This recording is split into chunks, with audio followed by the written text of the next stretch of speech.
राजा रियाज साहब, सर ये बताइएगा कि अभी कुछ दिन पहले ये बात पता चली थी कि मुस्लिम लीग नून अक्टूबर में भरपूर जलसे करेगी, मरियम साहिबा बाकी लोग लीड करेंगे, लेकिन अभी एकदम तब्दीली आई है कि नहीं, कुछ जलसे महदूद कर दिए जाएंगे। क्या सर कारकुनान नून लीग के बाहर नहीं निकल पा रहे हैं? वजह क्या है? इसके लिए जवाब ये दिया गया कि जी कुछ तवानाई की भी बचत करनी है, कुछ कारकुनों की एनर्जी भी बचानी है। असल वजह क्या है सर? इसमें मोहतरम बात यह है कि जब आप जलसा करते हैं, एक तो खर्च बहुत ज्यादा पैसे लगते हैं, दूसरा बहुत ज्यादा लोगों को इकट्ठा करने के लिए आपकी एनर्जी वेस्ट होती है, लोगों की एनर्जी वेस्ट होती है। ये जलसे करने का प्लान मैं समझता हूँ कि गलत था। जलसों का नहीं रखना चाहिए था, डोर टू डोर और कंपेन करनी चाहिए थी, बैनर्स लगाने चाहिए थे, एडवर्टाइजमेंट करनी चाहिए थी।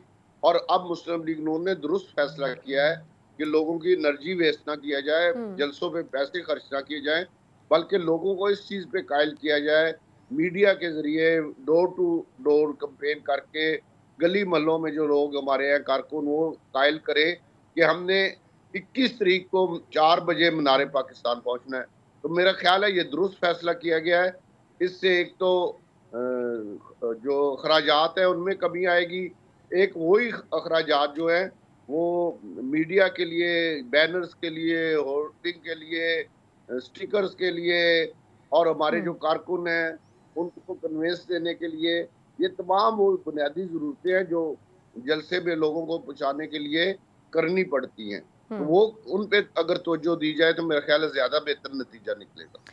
सर ये फरमाएगा कि नवाज शरीफ साहब अब वतन वापस आ रहे हैं, आपने खुद भी कहा कि उनके लिए भरपूर तैयारी हो रही है और लाखों का मजमा जमा किया जाएगा, लेकिन असल चैलेंज जो आपके सामने है या जमात के सामने है वो ये है कि जो 16 माह की कारकर्दगी थी उसमें, क्योंकि आप भी उस वक्त हुकूमत का हिस्सा रहे, अपोजिशन लीडर आप रहे, आपने खुद भी देखा कि जो फैसले करने पड़े बड़े मुश्किल थे।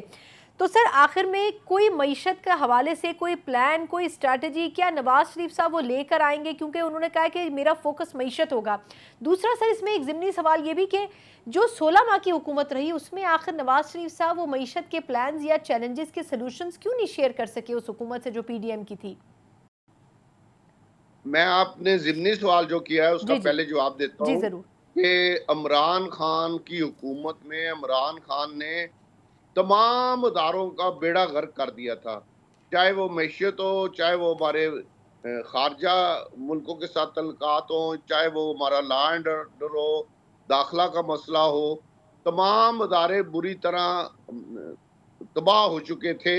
और उसमें मेन किरदार इमरान खान था कि उसने कोई तवज्जो नहीं दी हुकूमत पर, वो सिर्फ एक पीरनी के हाथों नाचता रहा और इधर नहीं जाना, उधर नहीं जाना, दरिया के पास नहीं जाना, पहाड़ों के पास नहीं जाना।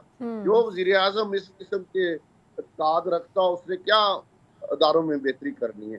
तो बेड़ा गर्क था। और मैं शहबाज शरीफ साहब को ये बहुत बड़ा क्रेडिट देता हूँ कि उन्होंने मुल्क को डिफॉल्ट होने से बचा लिया। अगर मुल्क डिफॉल्ट कर जाता तो आज 700-800 रुपए लीटर पेट्रोल होना था और आटा आज जो रेट है इससे 3 गुना महंगा होना था, हमारी कारखाने बंद हो जाने थे और बुरा हाल होना था।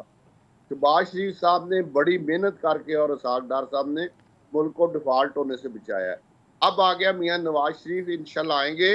उन्होंने पहले भी 2-3 दफा मुल्क को दोबारा पांव पे खड़ा किया है, एटमी धमाके किए हैं, मोटरवेज बनाई हैं, बिजली के कारखाने लगाए हैं, वो काम किए हैं जो हम सोच भी नहीं सकते। और 2017 में मैशियत को उस जगह ले गए थे कि हम दुनिया की 24 पे नंबर पे आने वाले थे, लेकिन बदकिस्मती से ये एक अनाड़ी आ गया जिसको कोई तजर्बा नहीं था।